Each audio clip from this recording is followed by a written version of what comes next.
messieurs les journalistes, puisqu'il s'agit effectivement d'une conférence de presse, mais pas une conférence ordinaire. Il s'agit de la présentation à la presse de notre projet de société. Camarades membres du Bureau national, camarades militants et sympathisants du Parti socialiste pour le renouveau. L'heure est venue de présenter notre projet de société au peuple togolais à travers la presse. Je vous réitère les remerciements et les excuses également pour les erreurs qui ont pu se glisser dans l'organisation. Je disais ici, lors de l'acceptation de mon investiture, qu'un très bon projet de société entre les mains d'une personne qui ne croit pas aux valeurs, entre les mains d'un président peu soucieux de l'intérêt général, un tel projet de société ne vaudrait absolument rien. C'est justement pour cette raison que d'entrée, je voudrais vous dire que les qualités de celui qui porte le projet est fondamentale.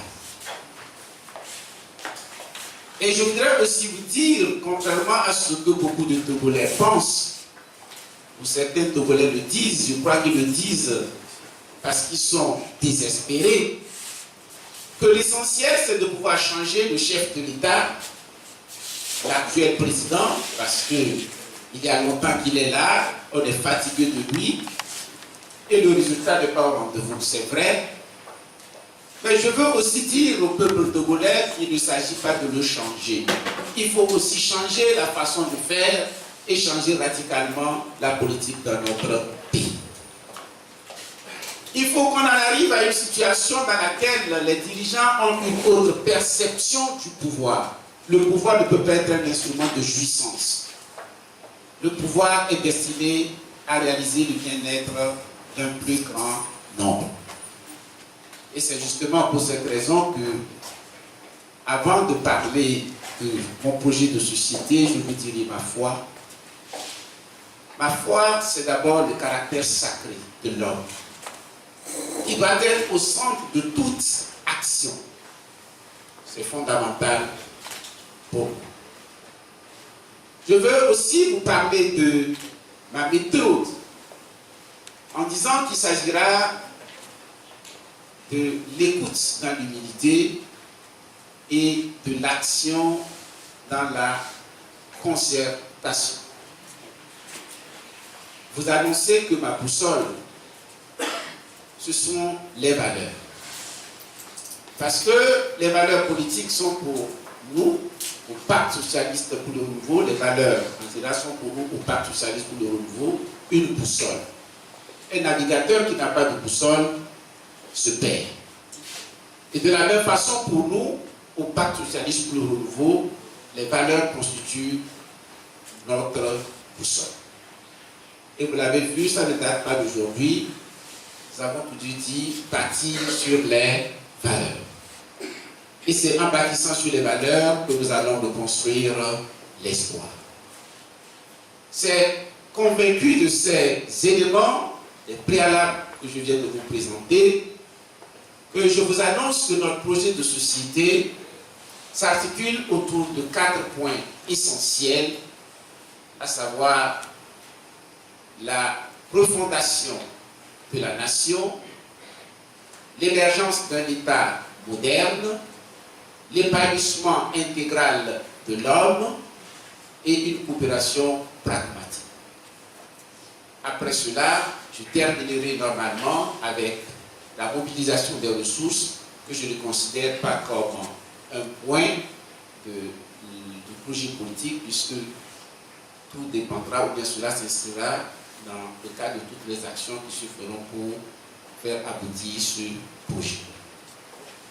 Parlons donc du premier point, qui est la refondation de la nation togolaise.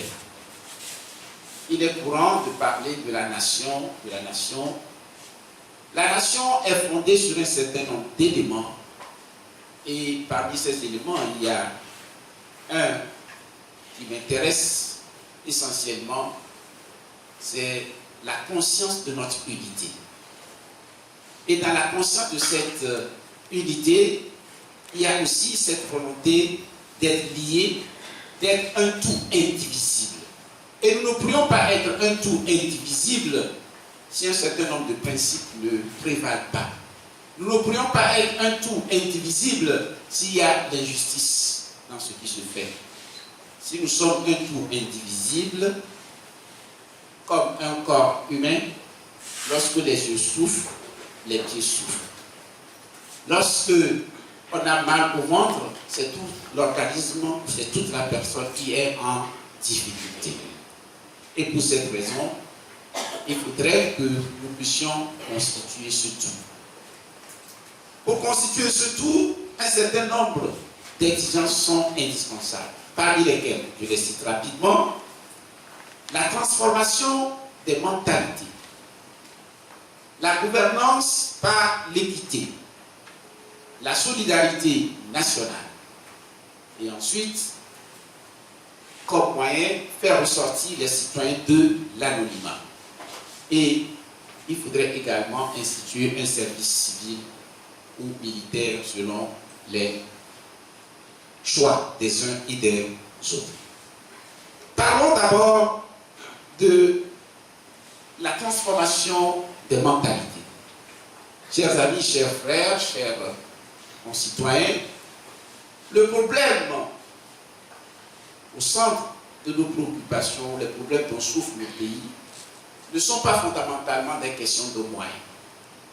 Vous pourriez avoir beaucoup de moyens. S'il n'y a pas une mentalité appropriée, ces moyens seront mal utilisés et ces moyens, véritablement, seront parfois même source de conflits. C'est justement pour cette raison que la première priorité, peut-être la priorité fondamentale, structurante d'un développement durable, c'est la transformation des mentalités. Et pour y parvenir, je vous annonce déjà que lorsque je serai président de la République, cette première rentrée scolaire, cette rentrée scolaire c'est trop tard déjà dès la prochaine rentrée scolaire, il faut tout mettre en œuvre pour que le droit instrument de développement, le droit instrument de structuration, en quelque sorte de mentalité aussi, devienne obligatoire dans tous les lycées.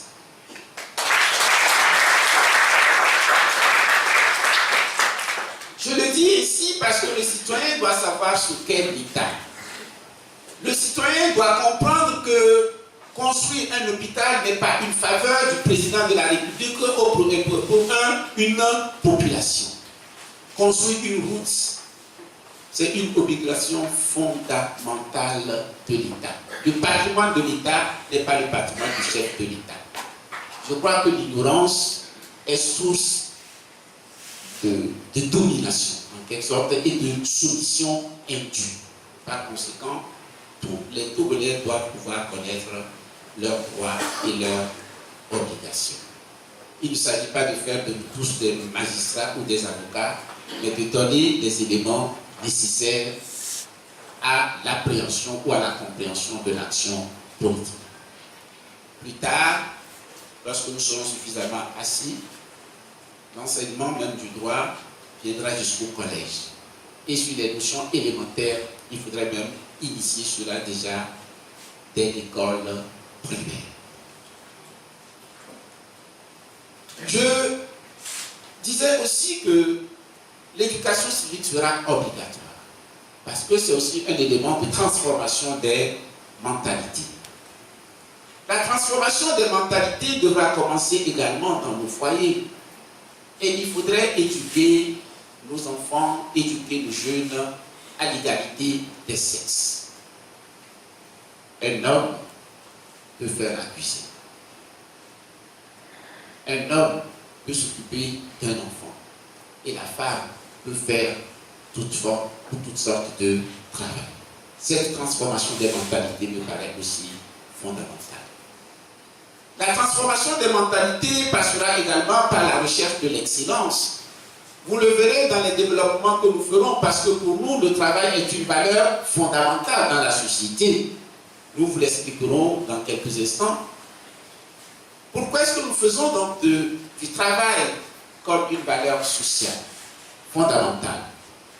Lorsqu'un jeune est né d'une famille pauvre, lorsqu'on ne laisse pas un héritage à un jeune, lorsque ce jeune veut sortir de sa situation, que doit-il faire?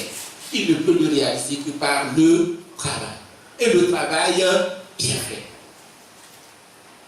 Donc le travail doit être pour nous une priorité. Et vous savez, nous avons parfois ces informations, la campagne ou les campagnes vont commencer bientôt.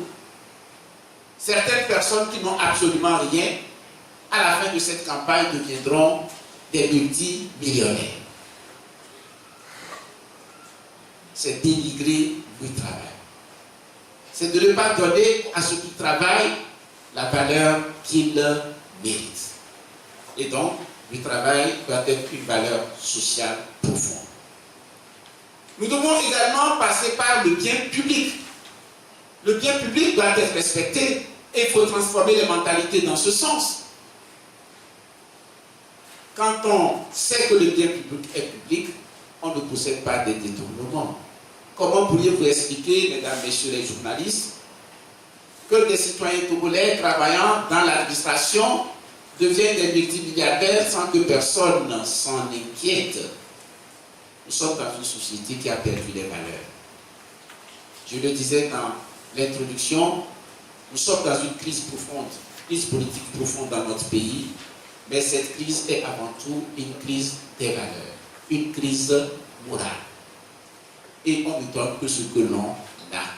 Vous ne demanderez pas à une personne malhonnête d'essouffler une dynamique d'intégrité nationale. Ce n'est pas possible. Soyons réalistes. Deuxième élément dans la refondation de la nation togolaise, c'est ce que nous appelons la gouvernance par l'équité. Et cette gouvernance par l'équité se passera également par l'équité ethnique, mais aussi l'équité dans les régions. Le problème ethnique est aujourd'hui occulté de tous les débats politiques. Personne ne veut en parler, sauf le pacte socialiste pour le renouveau, puisque nous avons déjà organisé un séminaire sur cette question, l'ethnie dans la politique autonome. Ce n'est pas parce que des questions sont gênantes, ce n'est pas parce que des questions sont sensibles qu'il ne faut pas les aborder. Aujourd'hui, dans la conscience de tout le monde, les gens le disent, il y a un problème ethnique dans notre pays. Pourquoi nous n'en parlons pas? Le problème ethnique ne résulte pas du fait que cette ethnie, en réalité, a priori, est contre cette ethnie. Non. Le problème ethnique existe pour la simple raison que on pense que certaines ethnies sont favorisées par rapport à d'autres ethnies. S'il en est ainsi, mes amis, nous ne formons pas un tout. Lorsqu'une ethnie se sentira en difficulté, les autres ne se sentiront pas concernés. On n'est donc pas une nation dans ces circonstances. C'est pour cette raison qu'il faudrait trouver des critères, des aménagements, pour que toutes les ethnies puissent être traitées de façon égalitaire. Je m'engage dans ces conditions, si nécessaire, à transformer ou bien à modifier la constitution togolaise. Lorsqu'on aura un concours de recrutement, par exemple, il faudrait allier excellence et critères ethniques. Nous voudrions recruter peut-être une centaine de personnes, que ferions-nous? Les 20 premiers sont pris systématiquement, peu importe leur origine, leur religion. Il en reste 80. On peut les répartir par les grands groupes ethniques en prenant dans chaque groupe les meilleurs. Si nous procédons ainsi, j'en suis sûr qu'aucun groupe ethnique ne se sentira lésé par rapport à l'autre.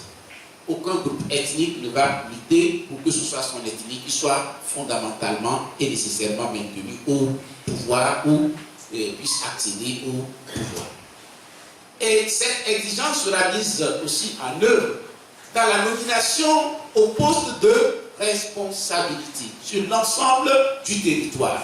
Il faudrait qu'on puisse le faire en toute transparence pour que les uns et les autres puissent avoir confiance en l'État. L'État n'est pas un instrument de jouissance, mais un instrument de réalisation du bonheur de tous, comme le pouvoir. Je parlais aussi de l'équité dans les régions. Aujourd'hui, il y a certaines régions du pays qui se sentent très frustrées parce qu'ils estiment qu'ils procurent les ressources nationales, mais qu'ils sont négligés. Comment peut-on comprendre qu'on puisse exploiter des richesses du sous-sol avec ses conséquences humaines, par exemple des maladies, des conséquences sur l'environnement, et que cette zone soit fondamentalement délaissée? S'il en est ainsi, mes chers amis, vous créez un sentiment de frustration. Et ne vous attendez pas à ce que ces personnes s'attendent totalement au développement du pays, dans une cohésion acceptable. Et donc, il faut y remédier.